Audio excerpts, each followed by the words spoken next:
நமக்குள்ள இருக்காருன்னு சொல்றீங்க. அப்போ ஆன்மீகம்னா என்ன? கடவுளை கும்பிடுறது தானே? ஆமாண்டா. ஆனால் இதை நம்ம எப்படி பார்க்கணும்னா, ஆன்மீகம்ன்றது வந்து ஒரு பெரிய தேடுதல், சரியா?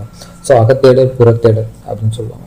ஆன்மீகத்தோட ஆரம்பம் என்னவோ வந்து புறத்தேடலில் தான் இருக்கும். ஆனால் அது எங்கே போய் முடியணும் அப்படின்னா நமக்குள்ளே இருக்கும். ஓகே, நம்மளோட அகத்தேடலில் போய் அது வந்து முடியும். அதுதான் ஒரு சிறந்த ஆன்மீகம்.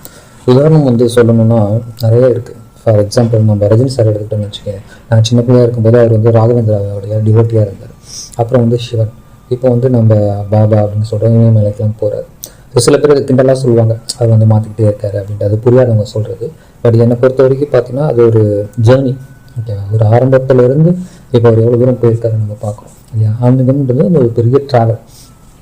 ஸோ இதுக்கு வந்து நிறைய பேர் இப்படி தான் உதாரணமாக இருந்திருக்காங்க. நம்மளுடைய ரமணரும் பார்த்திங்கன்னா இப்படி தான். அது வந்துட்டு தொண்டர் புராணத்துலேருந்து ஆரம்பித்து அவர் சிவன் டிவோட்டியாக இருந்து அதுக்குள்ளே அவர் ஃபைனலாக வந்து நான் யாருன்ற கேள்விக்கு விடை கண்டுபிடிச்சி அவர் வந்து தனக்குள்ளேயே வந்து அகத்தேடலுக்குள்ளே போயிட்டார். அப்புறம் நம்ம அருட்பெருஞ்சோதி நம்ம வல்லாரும் அப்படி தான்.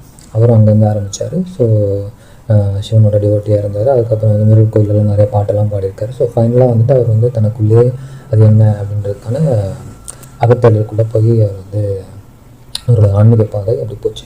ஸோ அப்போ நம்மளுடைய சிவவாக்கியார், ஸோ அவருக்கான பாடல்கள் நிறையா இருக்குது. அவரும் அப்படி தான் அங்கேருந்து ஆரம்பித்து நானே உதாரணம் அப்படின்னு சொல்கிறாரு. ஸோ அவரே எல்லாமே பண்ணிவிட்டு ஃபைனலாக அவர் வந்து நீங்கள் எங்கேயும் ஓடி ஓடி எங்கேயும் போய் தேடாதீங்கடா, உனக்குள்ளே இருக்குது ஜோதி அப்படின்ட்டு எல்லாமே நானும் பார்த்துட்டேன். பட் நமக்குள்ளே தான் இருக்குன்றதை நான் வந்து கண்டுபிடிச்சிட்டேன், நீங்களும் அதை பாருங்கள், அதை விட்டுட்டு எங்கேயும் போகாதீங்க அப்படின்னு அவரும் அதை தான் நம்மளுக்கு போதிக்கிறார். ஸோ எல்லாருமே எங்கெங்கேயும் போய் ஃபைனலாக எங்கே வராங்கன்னா நமக்குள்ளே தான் இறைவன் இருக்காருன்ற இடத்துக்கு எல்லாருமே போயிடுறாங்க.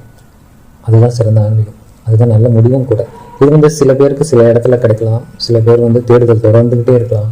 சில பேருக்கு வந்து தேடுதல் அப்படின்ற ஒரு எண்ணமே வராமல் அவங்க வந்துட்டு பொருட்தேடலையும் தன்னை ஈடுபடுத்தி கொண்டுகிட்டே இருக்கலாம்.